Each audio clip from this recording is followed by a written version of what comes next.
Olá, companheiras, olá, companheiros, saudações petistas. Sejam muito bem-vindas e muito bem-vindos a mais uma edição do podcast Em Tempos de Guerra, a Esperança é Vermelha. Hoje é sexta-feira, dia 30 de agosto. Eu sou o Patrick e toco a conversa junto com vocês.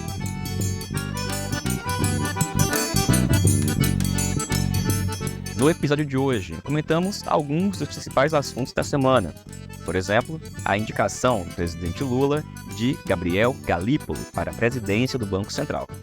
Falamos também da decisão de hoje do ministro Alexandre de Moraes de suspender o funcionamento do X, o ex-Twitter, aqui no Brasil, depois da decisão de Elon Musk de retirar a sede da empresa e os seus representantes legais do país. Comentamos ainda a situação das queimadas em São Paulo, no Centro-Oeste, e as eleições municipais.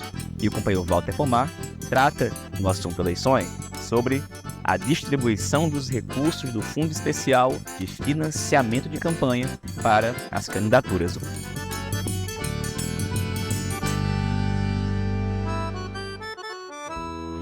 E pessoal, começamos a edição de hoje comemorando os 5 anos do nosso podcast. Pois é, na última semana do mês de agosto de 2019, era publicado a primeira edição, o projeto piloto do podcast Em Tempos de Guerra, a Esperança é Vermelha. 5 anos depois, episódio 383, e cá estamos nós. A ideia de criar esse podcast surgiu durante o processo de eleições diretas, o PED, de 2019, na disputa interna da direção do PT. À época, nós lançamos o companheiro Walter Pomar, por meio da tendência petista articulação de esquerda, como candidato à presidência nacional do partido. E o podcast começou como um instrumento da campanha. Mas, ao final do congresso do partido, ao final do PED, nós, na direção da AE, tomamos a decisão de manter esse instrumento. E cá está ele. Você que está aí nos ouvindo, espectador, espectadora, nosso ouvinte, fica aqui o nosso agradecimento por continuar ajudando a divulgar o nosso podcast. Como vocês sabem, é totalmente feito por meio de troca de áudios de WhatsApp com militantes do PT, esquerda, espalhados por todo o país e muitas vezes, inclusive, por outras partes do mundo. 5 anos do nosso podcast. E dito isso, a gente começa falando da decisão do governo do presidente Lula de indicar para a presidência do Banco Central o economista Gabriel Galípolo. Esse nome já era ventilado há algumas semanas como a principal possibilidade, o principal nome cogitado para suceder o atual presidente, o Bob Fields Neto, Roberto Campos Neto, indicado pelo Bolsonaro para um mandato de 3 anos que se encerra no final desse ano. Óbvio que, como nós falamos aqui por diversas vezes, seria preciso, necessário, que o governo do presidente Lula tivesse feito mais movimentos no sentido de antecipar esse mandato, por meios legais, obviamente. Infelizmente, a gente está, desde o início do governo Lula, convivendo com essa figura que tem contribuído para a piora das condições de vida da maioria do povo, com uma política econômica que é exatamente oposta àquela que nós precisamos. A indicação do Gabriel Galípolo, se confirmada, uma vez que o governo vai indicar o seu nome para ser sabatinado pelo Senado, vai no sentido de uma política econômica que pode ser diferente, mas que não é necessariamente completamente diferente daquela que nesse momento vem sendo implementada pelo Banco Central. Afinal de contas, ao longo dos últimos meses, nós temos visto justamente o Gabriel Galípolo e outros representantes do governo do presidente Lula no Banco Central, votando junto com o Roberto Campos Neto e os indicados do Bolsonaro em uma política de manutenção de uma alta taxa de juros. Óbvio, em algumas votações, a taxa de juros foi reduzida timidamente, 0,5 pontos aqui, 0,5 pontos acolá, mas nas últimas 2 reuniões, a taxa foi mantida, deixou de cair.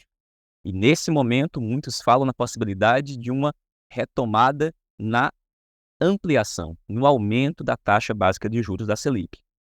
Isso com a concordância do Gabriel Galípolo e de outros indicados pelo presidente Lula. Certamente, a discussão sobre a política do Banco Central tem que ser uma pauta do conjunto dos partidos de esquerda, dos movimentos sociais e de quem está disputando os rumos do governo Lula. Óbvio que a presença do Roberto Campos Neto é nefasta, e a mudança na presidência para uma outra pessoa indicada por Lula tem que vir acompanhada de uma mudança na política econômica, na política monetária adotada pelo Banco Central, mas também tem que vir acompanhada de uma mudança na política econômica do conjunto do governo do presidente Lula. Nós teremos a chance aqui no podcast de escutar, ao longo das próximas edições, companheiros e companheiras que têm posições muito assertivas acerca do Gabriel Galípolo, da atual política econômica do Banco Central e das perspectivas que a mudança na presidência podem gerar. Mas o fato é que, nesse momento, por exemplo, a gente está vivendo o processo de eleições municipais. Hoje, dia 30 de agosto, faz exatamente 15 dias do início da campanha eleitoral. Em muitas cidades, esses primeiros dias, 2 semanas, foram de uma campanha tímida, para dizer o mínimo. Em muitos lugares, os recursos do fundo eleitoral ainda não chegaram, atrasaram, muita gente não colocou a campanha na rua, existe certamente alguma dificuldade. Mas quando a campanha pegar para valer, quando o debate político ocupar não apenas as redes, mas as ruas e o cotidiano das pessoas, discussões, por exemplo, sobre a situação de vida das pessoas, o preço das passagens, o preço da comida, o preço do aluguel, a dificuldade de continuar vivendo vai aparecer. E é preciso que nós tenhamos respostas para isso. E dizer, inclusive, que o governo Lula tem agido para melhorar a vida da maioria das pessoas. No entanto, a intensidade e a velocidade com que o governo tem agido não tem sido aquela necessária, para dizer o mínimo.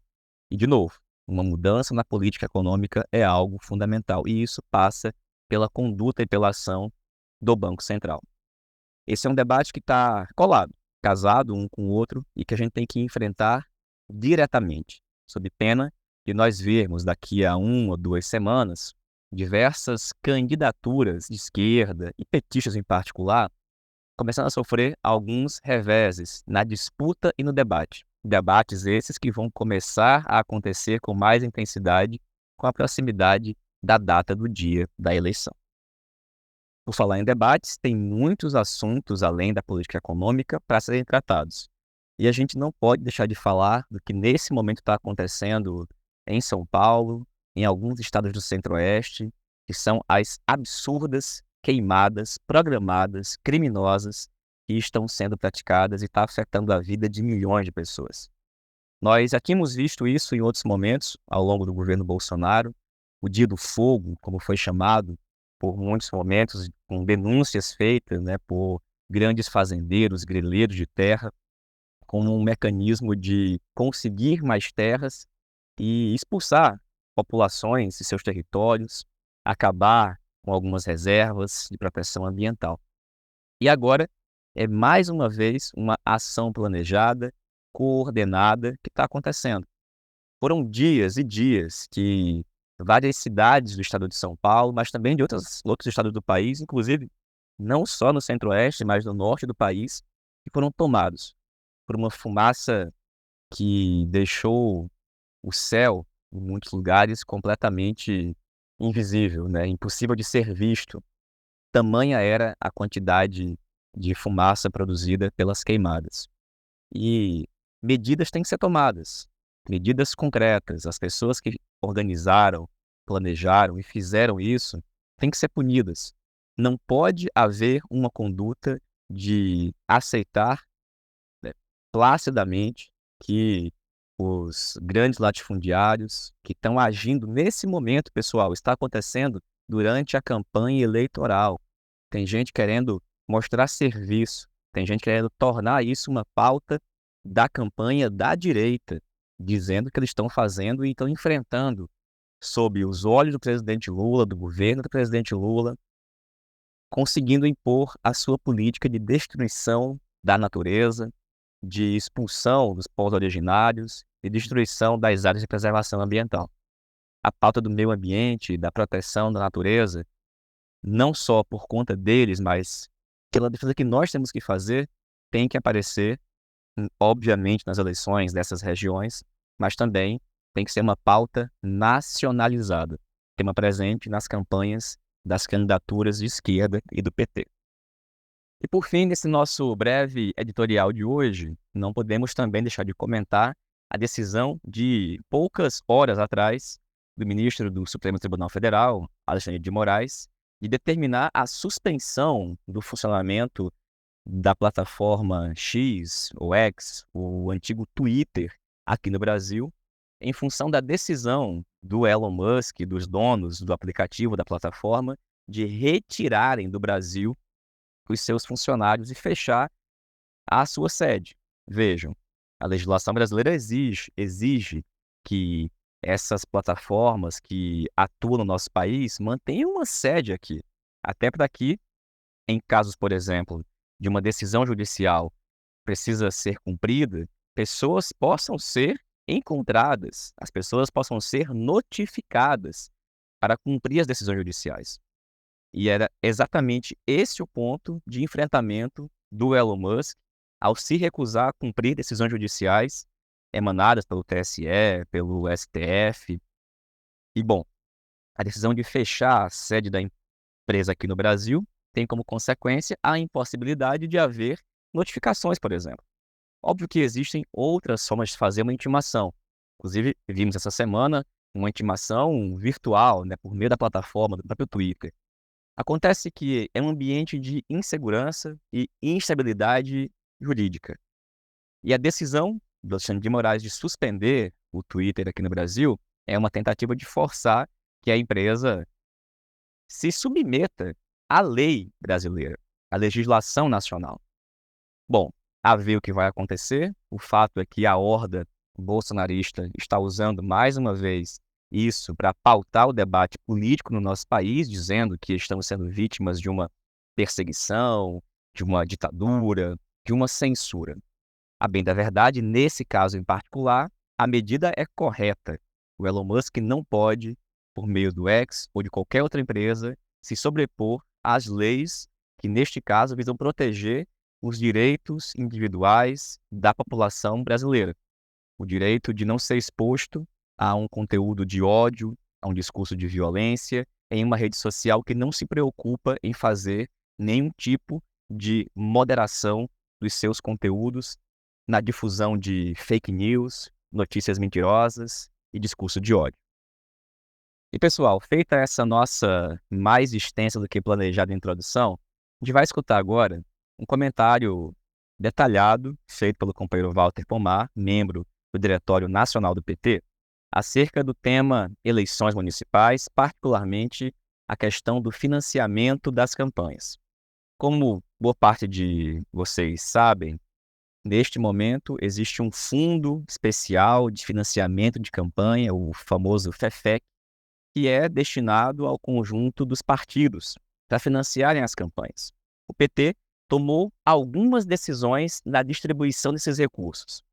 Tem muita dúvida, tem muita confusão, e é sobre esse assunto que o Walter Pomar fala para a gente. Olá, Patrick. Olá, ouvintes do podcast, comandado pelo Patrick Campos Araújo.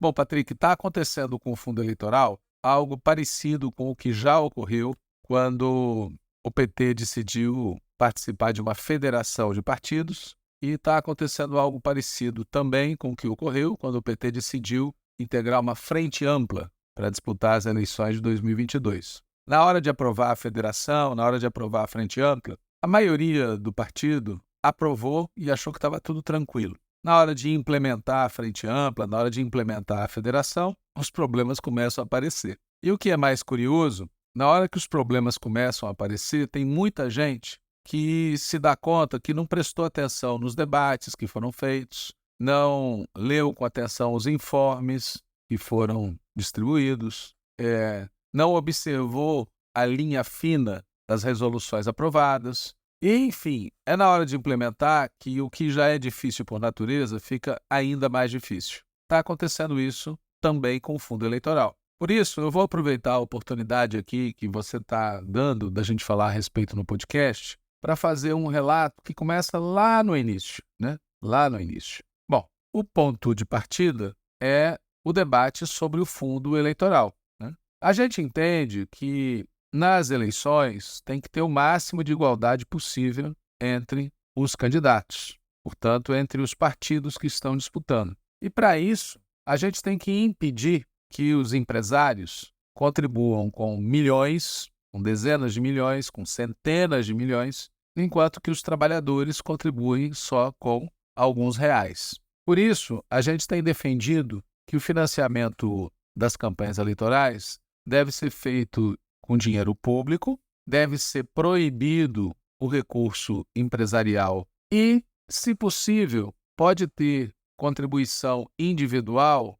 privada, pessoal, mas com valores muito pequenos. Tudo bem que uma campanha receba contribuições militantes de muita gente, outra receba de pouca gente, mas o valor tem que ser baixo, para impedir que apareça lá o rico, que faz uma contribuição, entre aspas, pessoal de dezenas de milhões, enquanto que o trabalhador comum chega para contribuir e pode contribuir com algumas centenas de reais, né? Portanto, a gente defende financiamento público e defende contribuições individuais com um teto muito baixo. Mas não foi isso que foi aprovado na legislação brasileira, né? O que foi aprovado é um sistema misto, que impede doações de empresas, mas permite doações individuais com limites que são muito frouxos. Na prática, os ricos podem doar muito, e há inclusive casos de candidatos autofinanciados, né? Candidatos que são muito ricos e que pagam por sua própria campanha. Eu começo por aí porque eu quero enfatizar que a gente tem que defender a continuidade do financiamento público para as campanhas eleitorais. Eu sou contra que tenha dinheiro público para manter os partidos políticos. Partido como clube, como igreja, cada qual contribua com o seu, contribua naquele que acredita. A gente não é certo pedir que todos os cidadãos contribuam com o dinheiro dos seus impostos para sustentar todas as igrejas, todos os clubes, todos os partidos. Isso eu acho que está errado, isso tem que mudar. Mas eu acho correto que todos os cidadãos contribuam para garantir que as campanhas eleitorais possam ser feitas com um patamar de gastos baixo e com igualdade, ou a máxima igualdade que for possível, né? Por que eu estou falando disso para começar a conversa? Porque os problemas que existem na implementação do fundo eleitoral são utilizados por alguns para tentar acabar com o fundo eleitoral. Então nós temos que ficar espertos para não jogar a criança fora junto com a água de banho. Ponto 1. Ponto 2. Nós já tivemos algumas campanhas eleitorais com financiamento público, né? É o caso de 2020, é o caso de 2022. E a verdade é que nós, do PT, não fizemos um balanço adequado do processo, né? Na verdade, mesmo tudo que diz respeito às finanças no partido é mal debatido. Tem vários motivos para isso acontecer, mas um dos motivos, que eu pelo menos não canso de repetir, é que existe uma tendência que monopoliza as finanças do partido há muito tempo. Essa tendência chama-se Construindo um Novo Brasil. Desde 1995 até hoje, né, os integrantes, os titulares da tesouraria do nosso partido foram pessoas que hoje estão nessa tendência chamada CNB. Desde 95 até agora. A CNB nem existia, mas as pessoas que eram tesoureiras de 95 até 2005, quando se chamava de campo majoritário, hoje seguem na CNB. É como se uma tendência que desde 95 até hoje já perdeu, já abriu mão de todos os demais cargos na direção nacional do partido, se recusasse a abrir mão ou a perder um único cargo, a tesouraria, né? Até mesmo a presidência nacional do PT, eles já perderam no voto ou já negociaram para que outra força política assumisse com o apoio deles, mas a tesouraria não. E isso é um baita problema, porque a gestão das finanças do partido, desde 95 até hoje, ela tem altos e baixos, tem coisas que foram bem feitas, coisas que foram mais mal feitas. Agora, o mais baixo, é o fato de que a gente não tem quase nenhuma contribuição militante. Ou seja, a gente tinha mais contribuição militante em 95 do que a gente tem agora, apesar de a gente ter muito mais gente filiada hoje do que naquela época. Cá entre nós, seria possível arrecadar uns 20 milhões por mês se cada filiado, doasse R$10 por mês para o partido. E é possível conseguir de cada afiliado R$10 por mês. Isso arrecadaria ao mês cerca de 20 milhões. Ao ano, 240 milhões. Isso daria uma autonomia para o partido fazer muita coisa. É possível fazer isso. Mas, na prática, se desistiu de fazer isso. É bom lembrar que em 2015, por proposta do Gilmar Tato, hoje deputado federal e secretário nacional de comunicação do PT, em 2015 um congresso do partido instituiu um sistema segundo o qual, para votar no PED, não precisava estar em dia com o partido. Para ser mais preciso, o filiado comum não precisava estar em dia. Quem precisava estar em dia era o dirigente, o parlamentar, o cara que está em cargo comissionado. Ou seja, o cara participa de uma igreja, ele paga o dízimo. Ele participa de um clube, ele contribui com a sua associação. Se ele participa de um sindicato, ele contribui. E no partido não? Isso não é obrigatório? Que concepção está por trás disso, entendeu? É a concepção de um partido estatizado, financiado com dinheiro público. Isso não é legal, isso tem que mudar. E isso é um dos vários problemas decorrentes desse monopólio das finanças do partido pelo pessoal da CNB e também, tá certo? Pelo fato de que o conjunto do partido não fez e não faz um balanço da nossa atuação nessa área das finanças, né? Então, meu segundo ponto é que o partido tem que socializar as finanças do partido. Isso inclui fazer um balanço das experiências que nós tivemos com o fundo eleitoral, inclusive a desse ano. Tem que socializar, tem que tomar para si, para o partido, o debate sobre esses temas e fazer um debate decente sobre a situação. Meu ponto 3, né, é especificamente sobre o fundo. Não é fácil gerir o fundo. Aparentemente, é muito dinheiro. Esse ano, por exemplo, são 619 milhões. É mais de meio bilhão de reais, né? Mas quando você vai ver na real, é menos dinheiro do que o necessário, né? Nós lançamos em 2024 1.380 candidaturas à prefeitura e 26.654 candidaturas à vereança. Se dividir o fundo por todos esses candidatos e candidatas, daria R$ 22 mil por pessoa. Isso numa cidade de médio porte é totalmente insuficiente para fazer campanha para vereador. Imagina para prefeito. Só para ter uma ideia, o limite legal da campanha de Natal de uma candidatura a prefeita é de R$ 8 milhões, né? Portanto, eu quero enfatizar que é difícil gerir o fundo. É difícil definir regras que, ao mesmo tempo, atendam aquilo que a lei estabelece como obrigatório, por exemplo, a garantia de um mínimo de recursos para candidaturas de mulheres e para candidaturas de negras e negros. É difícil definir regras que atendam isso que a lei estabelece como obrigatório e, ao mesmo tempo, atenda aos critérios e às avaliações políticas que o partido faz acerca das prioridades e do potencial de cada candidatura. E, além disso, é difícil definir regras que levem em conta o que a lei diz, levem em conta as escolhas políticas do partido e, ao mesmo tempo, garantam o máximo de isonomia que for possível entre regiões, por exemplo. No caso dessa eleição de 2024, a discussão sobre como aplicar o fundo ela foi feita em detalhes pelo Grupo de Trabalho Eleitoral, que tem a representação de todas as principais tendências, inclusive tem uma representante da articulação de esquerda que é a companheira Natália Sena. Na discussão, então, feita pelo GTE, houve, digamos assim, mais aprofundamento. Já a Executiva Nacional discutiu um pouquinho menos. A direção nacional, o diretório, discutiu menos ainda, né? Então, a direção do partido meio que terceirizou para o GTE a discussão, né? A verdade é essa. Isso está acontecendo muitas vezes, né? A direção, como tal, dirige pouco. É a executiva ou, dentro da executiva, algumas pessoas que assumem, de fato, o debate em profundidade.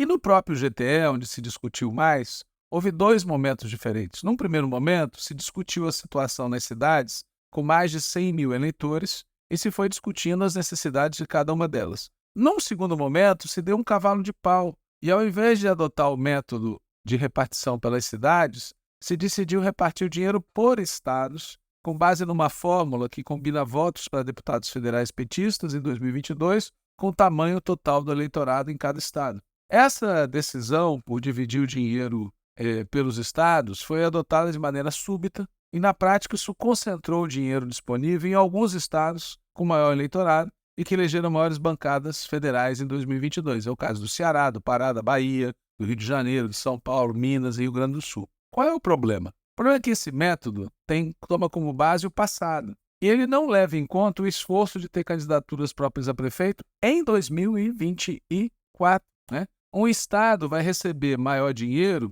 pelo tamanho do seu eleitorado e pelo nosso desempenho na eleição para deputado em 2020, mesmo que na eleição de 2024 ele não esteja lançando muitas candidaturas. Na verdade, é como se o critério tivesse o olho voltado para a reeleição da bancada federal e não para a eleição de novos prefeitos, entendeu? Um método que meio que perpetua o status quo para deputado federal e desconsidera o esforço que está sendo feito em estados fora do eixo, em que a gente teve um bom desempenho eleitoral em 2020, para eleger prefeitos e vereadores. Ou seja, na prática se concentra o dinheiro e se concentra o dinheiro com base em um critério que não necessariamente coincide com o critério estamos lançando mais candidaturas à prefeitura e à vereança, né? É só comparar São Paulo e Rio, por exemplo, né?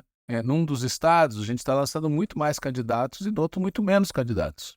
Bom, ponto 4 que eu queria falar é o seguinte: os recursos do fundo, eles serão ou seriam, né, pelo que foi debatido, divididos em 3 blocos. Uma parte foi para cidades com menos de 100 mil eleitores, uma parte para cidades com mais de 100 mil eleitores e uma parte ficaria sob gestão nacional. Essa parte que ficaria sob gestão nacional serviria para cobrir os recursos dos setoriais, para cobrir os recursos de uso coletivo, tipo contratação de gráficos, escritórios de advocacia para atender muitas candidaturas, os recursos para o segundo turno e uma reserva política para uso em situações em que isso fosse necessário, né? Então, repetindo, 3 blocos. Um bloco vai para cidades com menos de 100 mil eleitores, um outro bloco vai para cidades com mais de 100 mil eleitores e um terceiro bloco fica com a nacional para os usos que foram citados.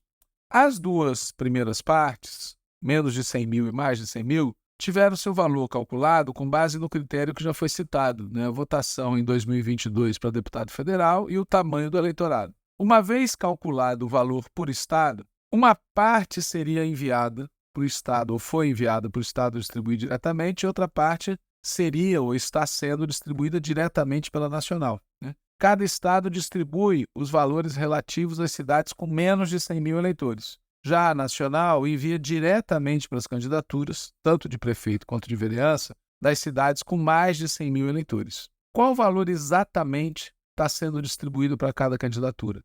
Bom, no caso das cidades com menos de 100 mil eleitores, a palavra final coube ou cabe à respectiva direção estadual, que decide quanto vai para cada prefeito e para cada vereador, né? Isso é a palavra final, né? E no caso das cidades com mais de 100 mil eleitores, a palavra final cabe à direção nacional, mas, em tese, a direção vai respeitar as decisões que vêm dos municípios, agindo só em caso de recurso, né? Vou dar um exemplo de Campinas, né? Segundo as regras, nas cidades com mais de 100 mil eleitores, o dinheiro sai da conta da nacional direto para a conta das candidaturas. Mas quem define a quantidade de dinheiro não é a nacional, mas sim o município e o estado. Se houver divergência, cabe recurso à nacional. Então, vamos ver o que aconteceu lá no município de Campinas, estado de São Paulo. A direção municipal distribuiu os vereadores em grupos de nome G1, G2, G3, tem até cidade com G4. No caso, a direção municipal decidiu que o tal G1 teria 5 nomes. 3 que são atualmente vereadores, mais 2 que no momento não são vereadores. Os 3 vereadores fizeram um recurso a essa decisão, pedindo que o G1 fosse composto só por 3 nomes, só por aqueles que já são candidatos, que já são vereadores. E a estadual fez um segundo recurso, pedindo que o G1 tivesse nem 3 nem 5, tivesse 8 nomes. Os recursos vieram para a nacional, onde receberam parecer do responsável pelo estado. No caso de São Paulo, o responsável é o Gilmar Tato. Qual foi o parecer que ele deu? Atenda-se os 8, né? Ou seja, a decisão do município foi 5, teve um recurso pedindo para baixar para 3 e um outro recurso pedindo para aumentar para 8, prevaleceu essa segunda posição. O assunto, falando em tese, pode vir a ser objeto de debate e votação no GTE, na Comissão Executiva Nacional, no DN? Em tese sim, mas não vai acontecer. Ninguém vai dizer que não vai acontecer, mas simplesmente não vai haver reunião, a Secretaria-Geral não vai submeter nada à votação, nem mesmo no grupo de Zap, né? É um método meio fast track de tomar decisões, mas o que importa nesse ponto 4 é a lógica.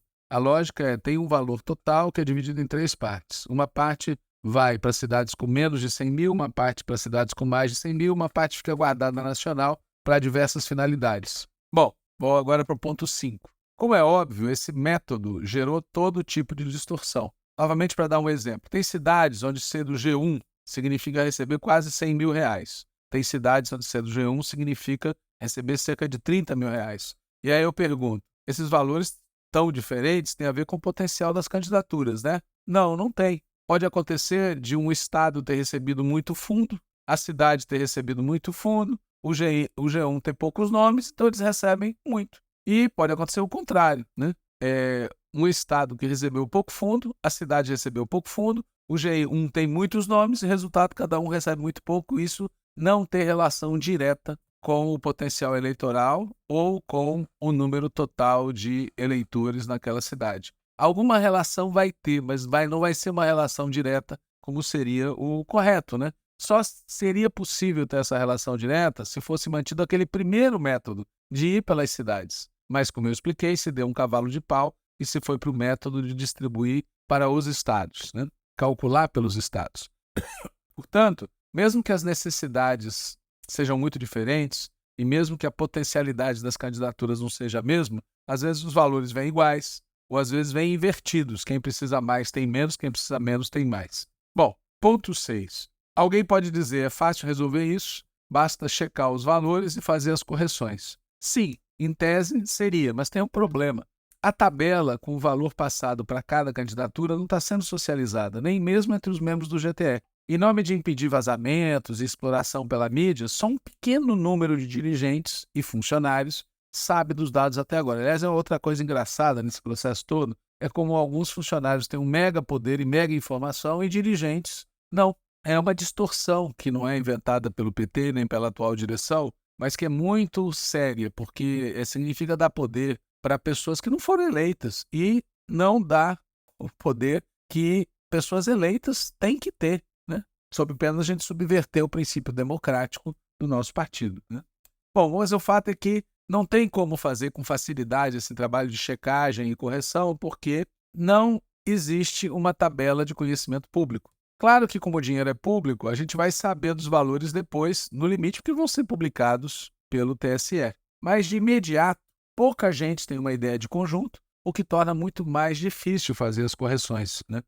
Ou, pelo menos, torna as correções algo que é do arbítrio de quem detém as informações. Bom, ponto 7. Para aumentar a complexidade toda da coisa, além dos recursos acima citados, é possível que uma candidatura receba mais recursos por conta dos setoriais e, em alguns estados, por conta da indicação de parlamentares. Essa é uma distorção adicional que entrou na conta, que é a pressão que o chamado sindicato, que é assim que eles se autodenominam, né, os parlamentares, uma parte dos parlamentares, exerce para eles terem controle sobre a aplicação das verbas, o que é outra distorção brutal, né? Essas verbas do fundo eleitoral, elas são contadas a partir do desempenho eleitoral dos parlamentares. Mas o desempenho eleitoral dos parlamentares não é produto deles mesmos, né? É produto do partido, né? Eles não existiriam sem o partido. Mas uma parte deles acha que o recurso provém deles e eles é que devem, são as melhores pessoas para dizer onde vai. Claro que isso geraria uma situação absurda, impossível de controlar, então a direção nacional acabou votando por maioria uma solução de acordo, que é os recursos são designados em decisão conjunta da direção e da bancada federal, mas claro que se houver polêmica, quem vota mesmo é a direção, mas o fato é que se está dando aos parlamentares o direito de se imiscuir num nível sobre a destinação das verbas que era desconhecido até então, né? Bom, ponto 8. Como se não bastasse tudo o que já foi dito, pode ser que o dinheiro venha em uma única parcela, mas também pode ser que seja depositada uma segunda parcela, o que vai depender de variáveis múltiplas, sendo que as duas variáveis principais são: as cotas foram cumpridas? Tem dinheiro sobrando? Bom, em relação às cotas, tem duas pressões combinadas. Tem a pressão por cumprir, porque é certo, isso é correto, que haja recurso para mulheres, negros e negras, e porque nós defendemos isso e porque isso é eleitoralmente útil, está comprovado que melhorou o nosso desempenho, ampliou as bancadas, etc.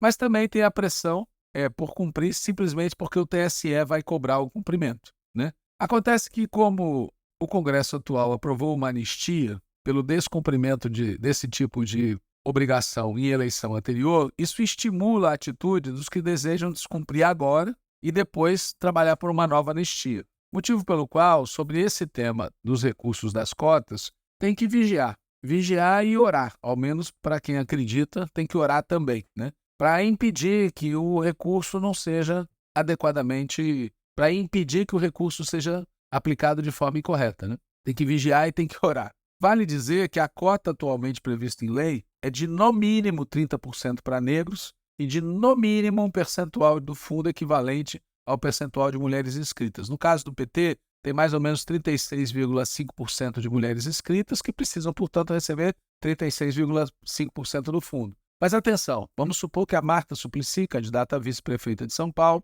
receba só para ela 36,5%. A cota estaria cumprida, né?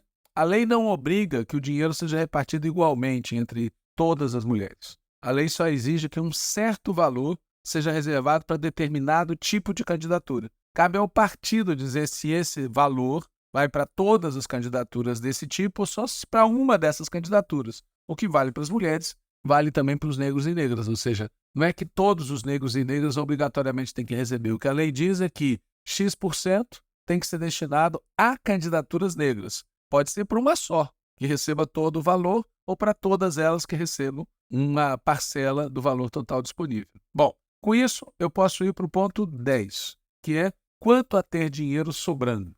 Ou seja, só vai ter uma segunda parcela, na prática, se depois de cumpridas as cotas e distribuído o valor mínimo que foi estabelecido, sobre ou não sobre dinheiro para garantir um plus, né? E nesse tema, se vai sobrar, entre aspas, né, tem um detalhe adicional que é o dinheiro para vices, né? Mais especificamente para vice Marta Suplicy. O caso é o seguinte, o PT decidiu não passar dinheiro para outros partidos, mas obviamente é de nosso interesse que candidaturas de outros partidos que nós apoiamos tenham sucesso. Uma maneira de ajudar isso é passando dinheiro para as candidaturas a vice quando elas são do PT. É o caso, por exemplo, de São Paulo, a Marta está afiliada ao PT e é vice do Boulos, e é o caso também de Belém, onde o candidato é do PSOL e a vice é do PT. Por esse motivo, embora haja resistências, a decisão da executiva, ou melhor dizendo, do GTE, não sei se a executiva validou isso, é passar dinheiro para quem está na vice, caso a caso, estudando caso a caso. E especificamente sobre o caso de São Paulo, foi tomada a decisão já de passar dinheiro para a candidatura da Marta, né, que é a vice do Boulos. O problema é que no caso da Marta, o valor é muito alto. E isso reduz o dinheiro disponível para o conjunto das campanhas. Claro, ninguém discorda que vencer em São Paulo é decisivo, mas é evidente que isso não precisa ser feito às custas de reduzir demasiado o recurso para o resto do país. Sem falar que o problema principal na eleição em São Paulo, como a gente está percebendo, é de linha política, não de dinheiro. Isso é um outro assunto, mas é importante deixar, não adianta colocar 15 milhões ou 30 milhões e a linha está errada, né? A gente vai perder se a linha estiver errada, com pouco ou com muito dinheiro. O que ganha a eleição é linha política, em primeiro lugar, com os recursos adequados em segundo lugar. Bom, chegando agora no último ponto desse longo trololó, que eu espero que seja útil para as pessoas terem uma ideia de conjunto, ou a moral da história, do meu ponto de vista, é que a gente tem muito que analisar e muito que debater quando a campanha terminar. Mas a tarefa da hora é ampliar a nossa votação, ampliar o nosso desempenho, ampliar o número de eleitos e eleitas em todo o país. E para isso, a gente precisa de campanha militante, precisa também de recursos financeiros. E parte desses recursos podem vir de doações militantes, né, de pessoas que querem contribuir com as campanhas, está dentro da lei. Mas o principal nesse ano de 2024 vai vir do fundo eleitoral, porque o partido, mais uma vez, não organizou uma campanha de arrecadação. Poderíamos ter feito. É o partido com o maior número de simpatia popular, etc., o maior número de... Mas por que então organiza uma campanha? Porque a gente vai se acostumando a fazer campanha só com recurso do fundo. Bom, o fato é que, como o recurso vai vir mesmo do fundo eleitoral, a gente deve pressionar muito para que as candidaturas recebam os recursos, especialmente aquelas que têm chance de vitória, recebam os recursos necessários para poder vencer. Infelizmente, o método adotado que eu expliquei não permite que a gente tenha uma visão de conjunto, né? Ou melhor, talvez algumas pessoas tenham uma visão de conjunto, mas a verdade é que boa parte da direção do partido e quase toda a base do partido não tem uma visão de conjunto sobre como o dinheiro está sendo distribuído. E por isso, pessoal, é importante fazer a campanha com o que a gente tem disponível e, ao mesmo tempo, seguir pressionando para que a direção nacional seja o mais equitativa que for possível. E, passada a campanha eleitoral, fazer um bom debate, uma boa avaliação para que não se repita em 2026 o problema que a gente está tendo agora. É isso, Patrick. Falei muito. Espero ter sido útil. Tem guaco aí, Patrick? Um abraço. Valeu, Walter. Obrigado, companheiro, pela detalhada exposição e explicação. Pessoal, na próxima semana a gente vai voltar a falar desse assunto, obviamente. Falei para vocês que as edições do podcast nesse mês de agosto e de setembro vão ter como pauta principal as eleições e com certeza com mais detalhes e informações. A gente volta a se encontrar aqui na próxima semana. Saudações petistas, vamos fazer campanha, vamos pedir voto no 13 aos candidatos do PT e de esquerda. Saudações petistas e até mais.